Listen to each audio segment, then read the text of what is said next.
नमस्कार विद्यार्थी मित्रांनो, ITI इलेक्ट्रिकल ई स्टडी या चॅनलवरती आपले सर्वांचे हार्दिक स्वागत आहे। आज या ठिकाणी आपण इलेक्ट्रिशियन प्रथम वर्ष थेअरी यामधील जे सेल्स आणि बॅटरी हे जे प्रकरण आहे त्यापैकी जे सेल्स आहेत त्या सेलची सिरीज आणि पॅरलल जोडणी म्हणजे series parallel grouping of cells याबद्दल थोडक्यात माहिती घेणार आहोत। चला तर मग बघूया ग्रुपिंग ऑफ सेल्स।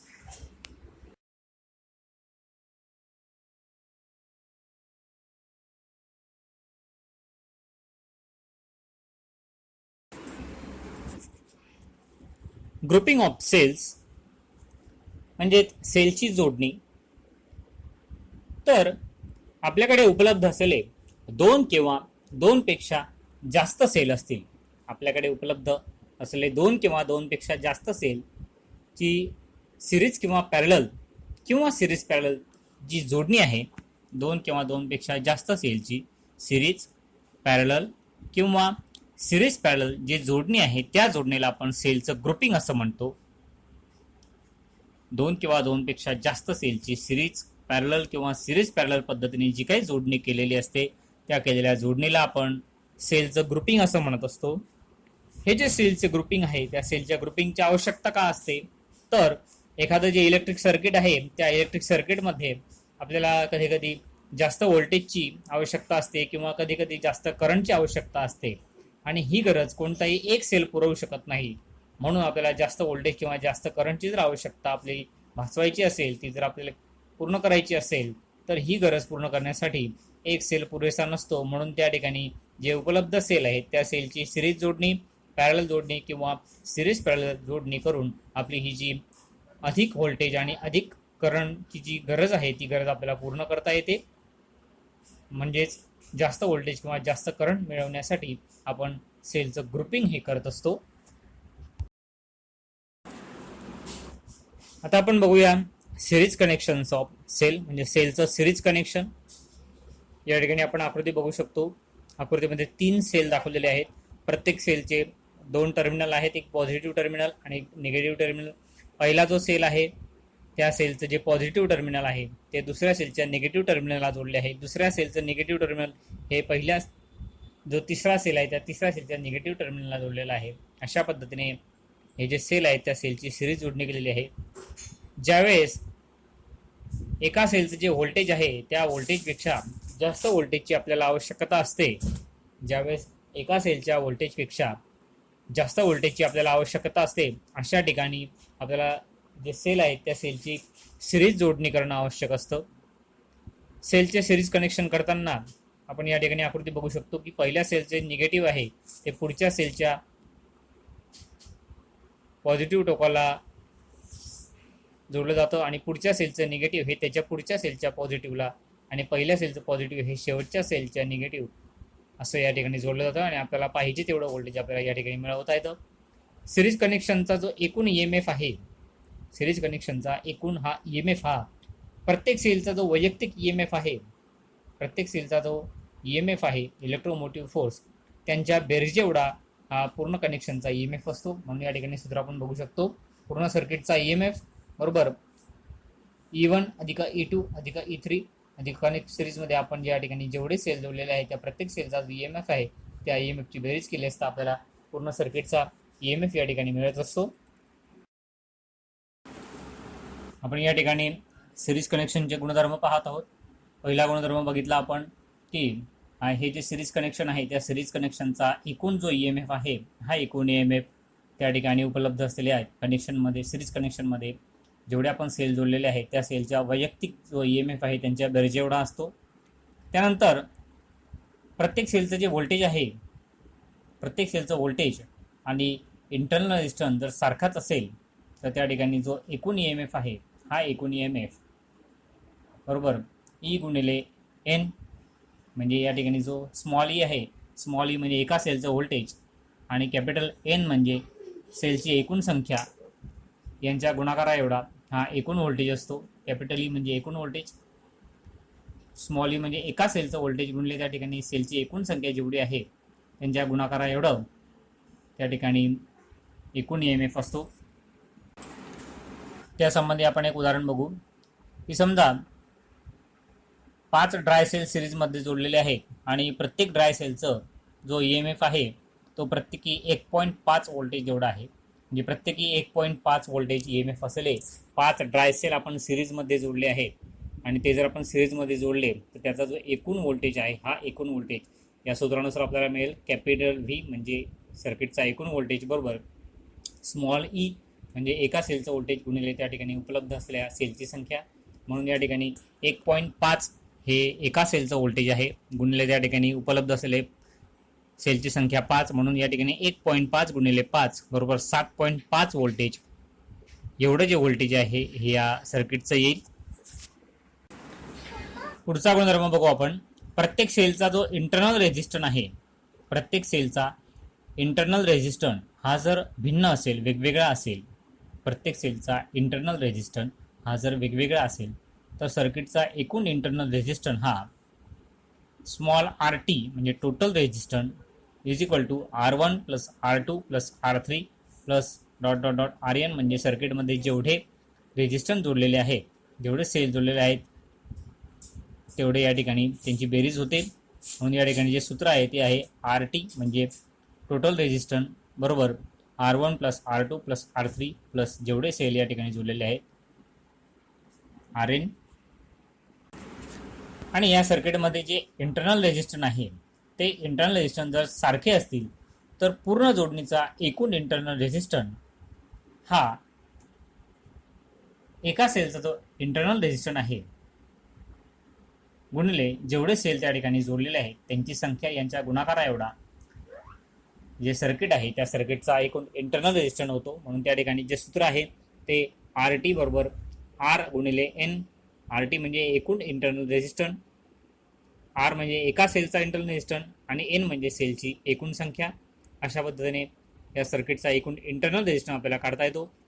या ठिकाणी आपण एक उदाहरण बघू शकतो की प्रत्येकी 0.015 ओहम एवढा इंटरनल रेझिस्टन्स असलेला जो सेल आहे आणि असे 5 सेल जर आपण सिरीजमध्ये जोडले असतील तर त्या सर्किटचा एकूण इंटरनल रेझिस्टन्स या सूत्राप्रमाणे RT बरोबर R गुणिले N.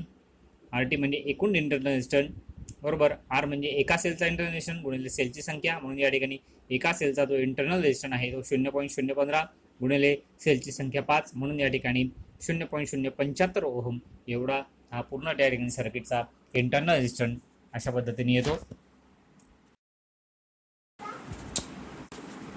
पुढील गुणधर्म आता आपण बघूया की हे जे सर्किट आहे या सर्किटचा एकूण रेझिस्टन्स हा त्यावर जोडलेला जो लोड आहे तो लोडचा रेझिस्टन्स आणि त्या ठिकाणी सर्किटचा असलेला एकूण इंटरनल रेझिस्टन्स यांच्या बेरजे एवढा असतो. हे जे सर्किट आहे सिरीज सर्किट या सिरीज सर्किटचा जो एकूण रेझिस्टन्स आहे हा एकूण रेझिस्टन्स म्हणजे त्या सिरीजवरती त्या सर्किटवरती आपण जो लोड जोडलेला आहे त्या लोडचा रेझिस्टन्स आणि त्या ठिकाणी असलेला एकूण इंटरनल रेझिस्टन्स यांच्या बेरजे एवढा असतो. म्हणून सर्किटचा एकूण resistance capital RT is equal to capital R म्हणजे लोडचा रेझिस्टन्स प्लस स्मॉल r म्हणजे इंटरनल रेझिस्टन्स यांच्या बेरजे एवढा असतो. म्हणून या पद्धतीने हे सूत्र काढता येतं आपल्याला की कॅपिटल RT म्हणजे सेलचा सर्किटचा एकूण रेझिस्टन्स इज इक्वल टू लोडचा रेझिस्टन्स अधिक एकूण इंटरनल रेझिस्टन्स. याप्रमाणे आपण सर्किटचा एकूण रेझिस्टन्स काढू शकतो. त्याचबरोबर जो सर्किट आहे त्या सर्किटमधून जो वाहणारा करंट आहे तो करंट आपण या सूत्राने काढू शकतो. सर्किटमधून वाहणारा करंट बरोबर स्मॉल ई गुणिले N भागिले in the bracket small r into N plus R. या ठिकाणी जो स्मॉल ई आहे तो स्मॉल ई म्हणजे सेलचा एकूण व्होल्टेज गुणिले सेलची संख्या, सेलचा एकूण व्होल्टेज गुणिले सेलची संख्या भागिले R म्हणजे एका सेलचा इंटरनल रेझिस्टन्स गुणिले त्या ठिकाणी उपलब्ध असलेल्या सेलची संख्या अधिक जो लोडचा रेझिस्टन्स आहे. या सूत्रानुसार आपण त्या सर्किटमधून वाहणारा करंट आपण या ठिकाणी काढू शकतो. त्याचं उदाहरण आपण बघू शकतो की या ठिकाणी प्रत्येकी 0.2 ओहम इंटरनल रेझिस्टन्स असलेला जो सेल आहे आणि प्रत्येक सेलचा EMF आहे 1.5 व्होल्ट. प्रत्येकी 0.2 ओहम इंटरनल रेझिस्टन्स असलेला सेल आहे आणि प्रत्येक सेलचा जो EMF आहे हा EMF हा 1.5 व्होल्ट आहे. असे जर आपण 10 सेल सिरीजमध्ये जोडले त्या ठिकाणी 10 सेल जर आपण 4 ओहम लोडला जर आपण जोडले आहेत तर सर्किटमधून किती करंट वाहील तर या सूत्रानुसार आपण काढू शकतो I is equal to small E into N divided by R into N plus capital R, म्हणजे या ठिकाणी एका सेलचा जो व्होल्टेज आहे तो 1.5 गुणिले सेलची संख्या 10 म्हणजे 1.5 गुणिले 10 भागिले एका सेलचा जो इंटरनल रेजिस्टन्स आहे तो म्हणजे 0.2 गुणिले सेलची संख्या 10 अधिक त्या ठिकाणी जो लोडला जोडलेला जो रेजिस्टन्स आहे, लोडचा जो रेजिस्टन्स आहे तो आहे 4 ओहम, म्हणून या ठिकाणी 1.5 गुणिले 10 भागिले इन द ब्रॅकेट 0.2 गुणिले 10 अधिक 4 याच्यानुसार 15 भागिले 6 म्हणजे 2.5 एम्पियर अशा पद्धतीने हे जे सर्किट आहे त्या सर्किटमधून वाहणारा करंट आपण या सूत्राने शोधू शकतो. आता आपण बघूया की सेल जे आहे त्याची आपण सिरीजमध्ये जोडतो, त्या सेलचं सिरीज कनेक्शन करताना कोणकोणती आपल्याला काळजी घ्यावी लागणार आहे, म्हणजे precautions while connection cells in the series. सेलची सिरीजमध्ये जोडताना आपल्याला कोणकोणती काळजी घ्यावी लागणार आहे त्याबद्दल आपण माहिती घेऊ. जे सेल आपल्याला सिरीजमध्ये जोडायचे आहेत त्यांची एम्पियर अवर कॅपॅसिटी ही सारखी असली पाहिजे. जे सेल आपल्याला सिरीजमध्ये जोडायचे आहेत त्यांची एम्पियर अवर कॅपॅसिटी ही सारखी असली पाहिजे.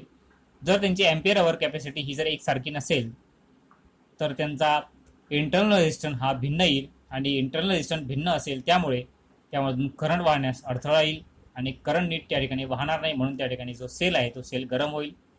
त्याचबरोबर सेलची सिरीज जोडणी जी आहे ती सिरीज जोडणी करताना पोलॅरिटी देखील आपल्याला लक्षात घेणे आवश्यक आहे. जर चुकून आपल्याला जोडणी करताना जर पोलॅरिटी जर उलट झाली तर जे सेल आहेत ते सेल एकमेकांच्या व्होल्टेजला विरोध करतील आणि त्यामुळे आपल्याला जे अपेक्षित असणारं व्होल्टेज आहे ते व्होल्टेज आपल्याला मिळणार नाही. म्हणून त्या ठिकाणी जे सिरीजमध्ये जोडायचे जे सेल आहेत ते सेल त्यांची एम्पियर अवर कॅपॅसिटी ही सारखी असली पाहिजे. त्याचबरोबर त्यांची जोडणी करताना त्या ठिकाणी जी पोलॅरिटी आहे त्या पोलॅरिटीनुसारच यांची जोडणी करणं आवश्यक आहे. अशा पद्धतीची काळजी सेलची सिरीज जोडणी करताना आपल्याला घ्यायची आहे. आता आपण बघू सेलचं पॅरलल कनेक्शन्स ऑफ सेल. ज्यावेळेस आपल्याला एका सेलचं जे रेटेड करंट आहे त्या रेटेड करंटपेक्षा जास्त करंटची आवश्यकता जर आपल्याला असेल तर त्यासाठी आपल्याला सेलचं पॅरलल कनेक्शन करणं आवश्यक असतं. एका सेलच्या रेटेड करंटपेक्षा जास्त करंटची जर आपल्याला आवश्यकता असेल तर त्यासाठी आपल्याला सेलचं पॅरलल कनेक्शन करणं आवश्यक असतं. सेलचं जे पॅरलल कनेक्शन आहे ते पॅरलल कनेक्शन करताना सर्व सेलची पॉझिटिव्ह टर्मिनल एकत्र करून त्यामधून एक पॉझिटिव्ह टर्मिनल बाहेर काढला जातो. त्याचबरोबर सर्व सेलची निगेटिव्ह टर्मिनल एकत्र करून त्यामधून एक निगेटिव्ह टर्मिनल बाहेर काढला जातो. या ठिकाणी आपण आकृती बघू शकतो की सेलचे पॉझिटिव्ह जे टर्मिनल आहे ते तिन्ही सेलची पॉझिटिव्ह टर्मिनल एकत्र करून त्या ठिकाणाहून एक पॉझिटिव्ह टर्मिनल बाहेर काढलेला आहे आणि तिन्ही सेलचे निगेटिव्ह टर्मिनल एक करून त्या ठिकाणून एक निगेटिव्ह टर्मिनल या ठिकाणी बाहेर काढलेलं आहे. अशा पद्धतीचं हे जे सेलचं पॅरलल कनेक्शन आहे. आता हे जे पॅरलल सर्किट आहे सेलचं जे पॅरलल कनेक्शन आहे त्याचे जे गुणधर्म आहेत ते अशा प्रकारचे आहेत की या ठिकाणी एका सेलचा जो व्होल्टेज आहे तो व्होल्टेज सर्व पॅरलल सर्किटचा एकूण व्होल्टेज हा सारखाच असतो. या ठिकाणी जे पूर्ण सर्किट आहे त्या सर्किटचा व्होल्टेज आणि एका सेलचा जो व्होल्टेज आहे हा व्होल्टेज सारखाच असतो, कारण या ठिकाणी सेलचं जे पॅरलल कनेक्शन आहे त्या पॅरलल कनेक्शनमुळे एका सेलचा व्होल्टेज आणि पूर्ण सर्किटचा व्होल्टेज हा सारखाच असतो. त्याचबरोबर small R ohm internal resistance असलेले एन सेल जर आपण पॅरललमध्ये जोडले असतील तर सर्किटचा एकूण जो इंटरनल रेजिस्टन्स आहे तो आर भागिले एन ओहम एवढा असतो. या ठिकाणी small R ohm internal resistance असलेले जर एन संख्या असलेले सेल जर आपण पॅरलल जोडले तर त्या ठिकाणी सर्किटचा जो एकूण इंटरनल रेजिस्टन्स आहे तो स्मॉल आर भागिले एन ओहम एवढा असतो. आपण बघितलं की सर्किटचा जो एकूण इंटरनल रेजिस्टन्स आहे हा त्या ठिकाणी जो इंटरनल रेजिस्टन्स आहे स्मॉल आर आणि त्या ठिकाणी उपलब्ध असलेले सेल, म्हणून या ठिकाणी सूत्रानुसार आर भागिले एन एवढा सर्किटचा जो एकूण इंटरनल रेजिस्टन्स आहे हा असतो. आणि हा जो एकूण इंटरनल रेजिस्टन्स आहे हा एका सेलचा जो इंटरनल रेजिस्टन्स आहे त्याच्यापेक्षा देखील कमी असतो. त्या सर्किटमध्ये जोडलेले जे एकूण सेल आहेत त्या सेलपैकी एका सेलचा जो इंटरनल रेजिस्टन्स आहे त्या इंटरनल रेजिस्टन्सपेक्षा देखील कमी हा सर्किटचा एकूण इंटरनल रेजिस्टन्स असतो. त्याचबरोबर सर्किटचा जो एकूण रेझिस्टन्स आहे, हा सर्किटचा एकूण रेझिस्टन्स हा त्या ठिकाणी जोडलेला जो लोड आहे त्या लोड रेझिस्टन्स म्हणजे RL आणि एकूण इंटरनल रेझिस्टन्स यांच्या बेरजे एवढा असतो.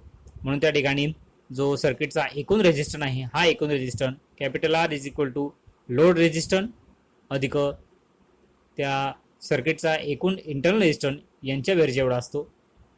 त्याचबरोबर सेलचा जो एकूण करंट आहे, हा सेलचा एकूण करंट म्हणजे capital I is equal to capital E भागिले RL अधिक R भागिले N या सूत्रानुसार आपल्याला मिळतो. या ठिकाणी I म्हणजे सर्किटचा एकूण करंट, कॅपिटल E म्हणजे एका सेलचा जो EMF आहे तो एका सेलचा EMF म्हणजे कॅपिटल E, RL म्हणजे लोडचा रेझिस्टन्स आणि R भागिले N म्हणजे त्या ठिकाणी उपलब्ध असलेला जो इंटरनल रेझिस्टन्स आहे तो इंटरनल रेझिस्टन्स R भागिले N या सूत्रानुसार आपल्याला जो सेल आहे त्या सेलचा करंट आपल्याला माहीत करून घेता येतो.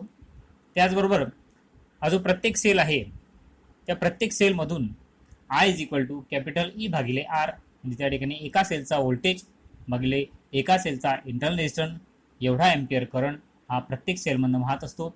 आणि सर्व सेलची जी करंट आहे त्या करंटची जी बेरीज आहे ती करंटची बेरीज ही एकूण करंट एवढी असते. म्हणून त्या ठिकाणी आपण सूत्र बघू शकतो की कॅपिटल I म्हणजे एकूण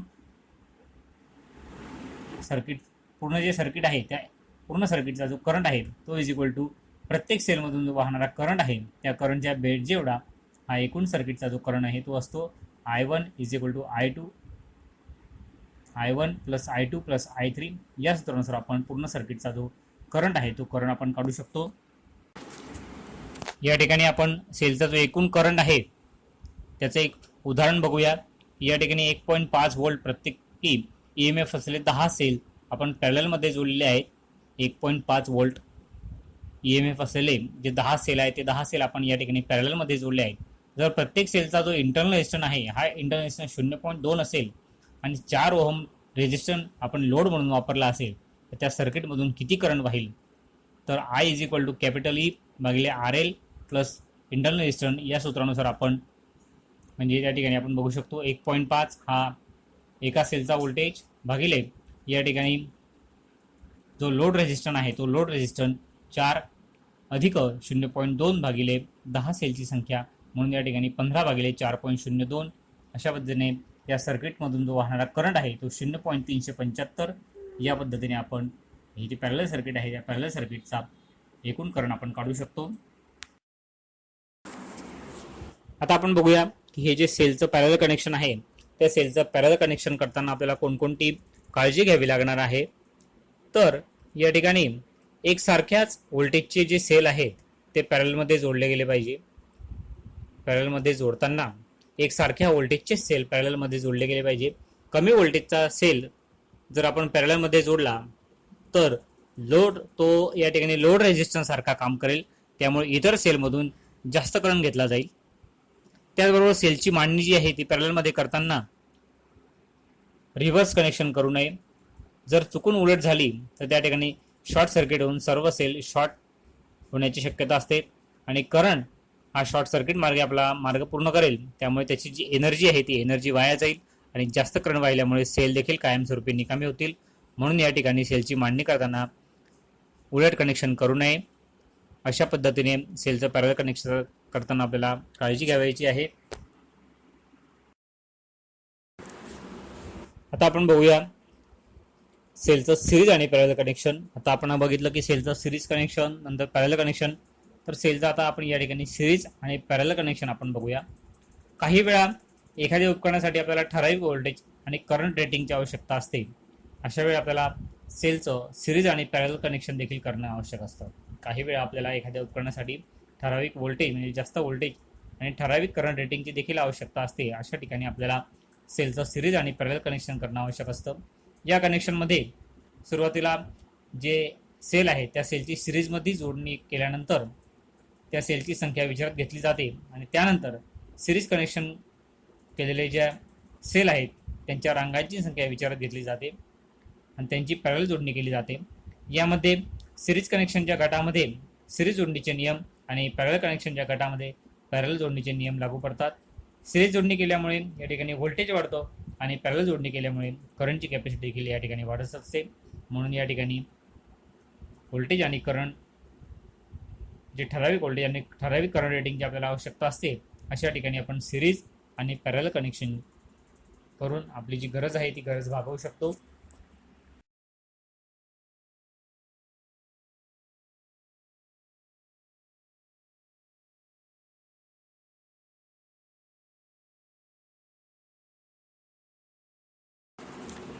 आज या ठिकाणी आपण ग्रुपिंग ऑफ सेल्समध्ये सेलची सिरीज जोडणी, त्याचबरोबर त्याचे गुणधर्म, सेलची पॅरल जोडणी, त्याचे गुणधर्म, त्याबद्दल सेलची सिरीज आणि पॅरल जोडणी करताना घ्यावयाची काळजी, त्याचबरोबर सेलची सिरीज आणि पॅरल जोडणी याबद्दल थोडक्यात माहिती घेतली.